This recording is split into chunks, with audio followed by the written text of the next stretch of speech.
é Helena Dalpiaz, eu sou professora do curso de mestrado em Educação da UNOESC, em Joaçaba, em Santa Catarina. Nós estamos aqui então com o professor César Tello, que fez uma conferência hoje pela manhã e que vai agora desenvolver conosco algumas ideias a partir do seu trabalho apresentado na conferência. O professor César Tello é coordenador da RELEP e já vai ser então, já lhe cumprimentando, lhe dando as boas-vindas aqui no nosso bate-papo. Ele peço então para se apresentar y falar un poco de RELEP también. Ahí está. Bueno, en primer lugar agradecidos al equipo de este proyecto por la invitación. Me parece que es un proyecto que por lo que me han contado es bien interesante y vale la pena meterse y consultar un poco en qué consiste. Empezó siendo algo pequeño y ahora están cubriendo grandes eventos internacionales, así que a las estudiantes y a los estudiantes de este equipo, felicitaciones, parabéns por el trabajo realizado y a los profesores que están coordinando esto. Bueno, como decía la colega, yo soy César Tello, soy director de la RELEP, que es la Red Latinoamericana de Estudios Epistemológicos en Política Educativa, una iniciativa que comenzamos principalmente entre Argentina y Brasil. El codirector de la RELEP es el profesor Jefferson Maynardes, de la Universidad Estadual de Ponta Grossa, y después hay un comité científico integrado por distintos investigadores ya de toda Latinoamérica, y donde, bueno, principalmente tratamos de comenzar a desarrollar y a pensar un poco en la cuestión más teórica del campo de la política educacional, en términos de qué es lo que se está produciendo en términos de producción de conocimiento en la investigación en Latinoamérica. Así que esa es un poco la preocupación de la RELEP, que surgió siendo un proyecto Argentina y Brasil y se convirtió en una red latinoamericana. Professor César, talvez o senhor possa então desenvolver um pouco mais para nós essa ideia, do ponto de vista então da RELEP, desse trabalho que é feito, como que se pode pensar a especificidade então da epistemologia no campo das políticas educativas? Sí, en realidad yo creo que cada campo de lo que podríamos denominar en la corriente francesa de la ciencia de la educación, que en Brasil quizás hablaríamos de pedagogía, pero cada campo de la ciencia de la educación tiene un sustento epistemológico particular. Existe un sustento epistemológico general, si se quiere, de la ciencia de la educación, y después tanto el campo de la política educacional como el campo del currículum, la didáctica y la propia pedagogía, sin duda que tiene un sustento epistemológico. Ahora bien, en la política educacional ocurre algo particular y tiene que ver con el surgimiento de la política educacional en el mundo, de algún modo, al menos en el mundo occidental. Y que esto, bueno, lo hemos debatido con varios colegas en toda Latinoamérica y también con algunos colegas de Europa, acerca del surgimiento del campo de la política educacional, que desde mi perspectiva tiene que ver más con las ciencias sociales y las ciencias políticas que con la pedagogía. Con esto no quiero decir que rechazo la pedagogía. Yo vengo de la pedagogía, mi carrera de grado es pedagogía, ciencias de la educación, pero los que primero pensaron en la política educativa como campo teórico fueron los politólogos. Después los pedagogos comenzaron a decir esto puede ser importante en la formación de los pedagogos o de los graduados en educación. Lo que no significa que no había pensamiento o reflexiones en política educativa. Es decir, uno podría decir desde Aristóteles, de las polis, que existía una reflexión sobre política educacional. Ahora bien, si uno tiene que hablar del campo teórico de la política educacional, particularmente en Latinoamérica, y tiene que hablar de al menos la década de 1940, 1950, como surgimiento del campo, ¿no? En términos de Bourdieu, de un campo teórico, digamos. E, professor, e daí, pensando então nessa especificidade, justamente nessa correlação entre as questões sociais e políticas, né, para além e com a questão pedagógica, como que nós podemos então refletir sobre a problemática da justiça social, que é o tema do presente congresso, desse nosso colóquio. Bueno, eso fue un poco el eje de la conferencia que me tocó desarrollar hoy y que es lo que tratamos de insistir desde el surgimiento de la RELEPE, ¿no? Es decir, no creamos la Red Latinoamericana de Estudios Epistemológicos en política educacional porque somos epistemólogos. Somos politólogos de la educación, venimos de la pedagogía y nos interesa consolidar el campo en términos de fundamentos teóricos y epistemológicos. Entonces, no entendemos la epistemología desde un mero conocimiento filosófico o mero conocimiento teórico. Entendemos la epistemología en un sentido crítico, es decir, la epistemología en términos de una antropoética, en términos de Edgar Morin, aquella epistemología que puede incidir sobre la realidad.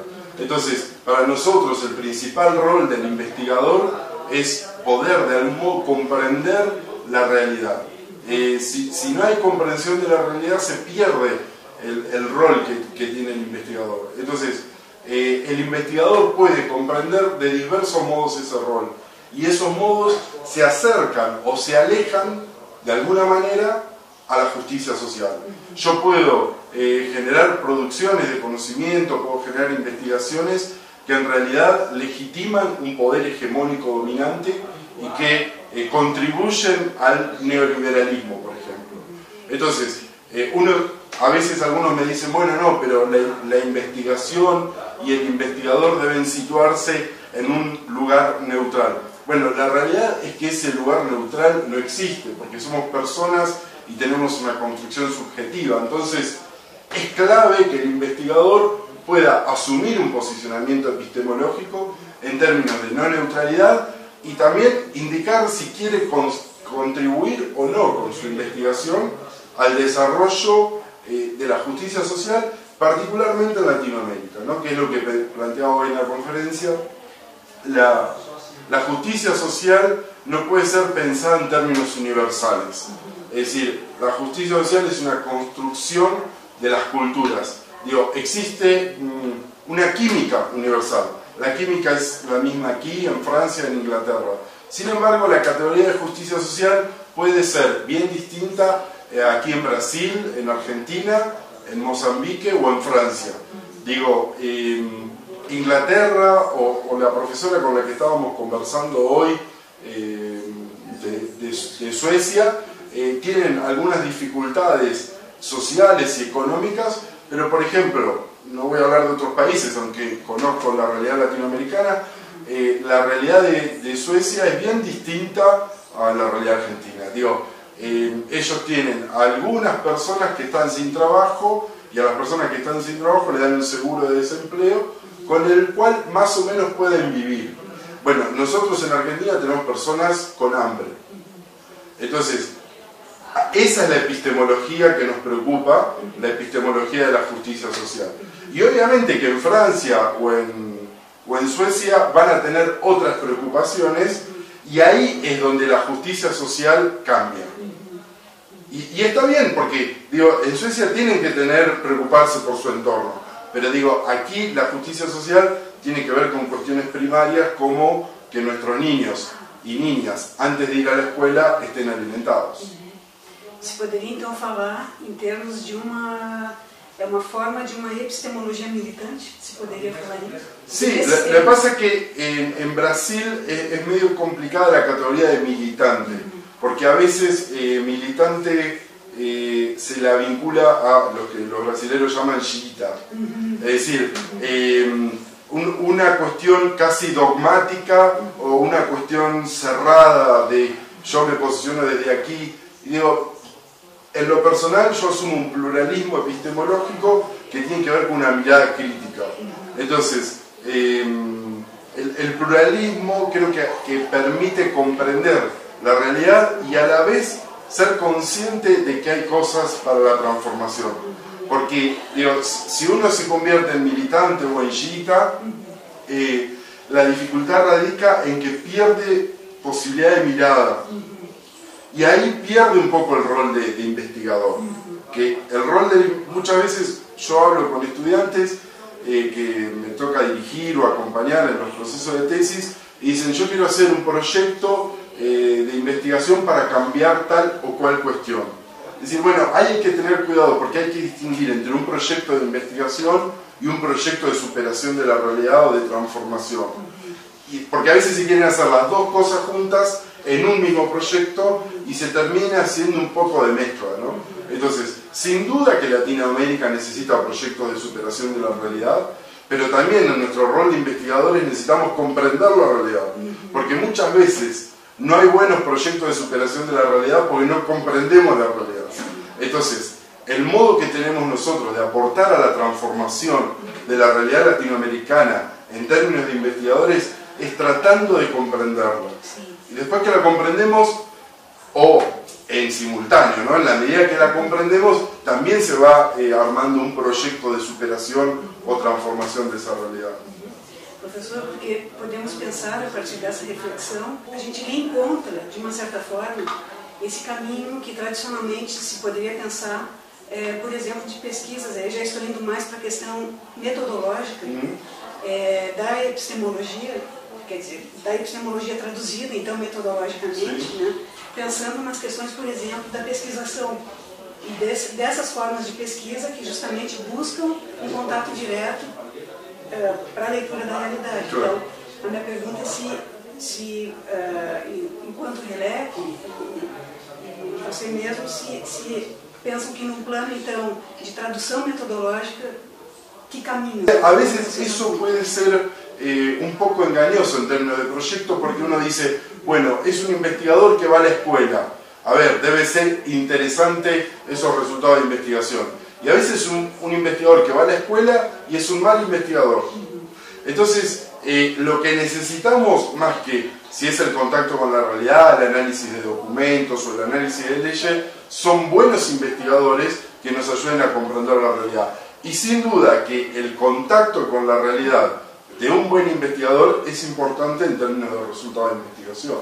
Bueno, entonces agradezco a la profesora, agradezco al equipo que trabaja detrás de este proyecto y me parece muy importante, sobre todo en nuestra Latinoamérica, que esto que puede llegar a ser una parte, a mí me toca como director explicar una parte del conocimiento que se produce dentro de la RELEPE y de los investigadores que están dentro de ella, que ese conocimiento, como se está trabajando en varios países del mundo, sea de acceso abierto. Es decir, que no sea para unos pocos o que no esté restringido a un libro caro o algo que uno no puede llegar. Por eso el trabajo que hace este equipo me parece que tiene mucho que ver con el sentido epistemológico de la RELEPE, que es que el conocimiento llegue a todos y circule por todos los canales posibles, y hoy quizás Internet y esos medios nos dan esa posibilidad. Por eso felicitaciones por el proyecto y porque siento que están en la misma línea en la que está trabajando la red, que es conocimiento abierto y conocimiento para todos. Así que muchas gracias. Muito obrigada. Obrigado.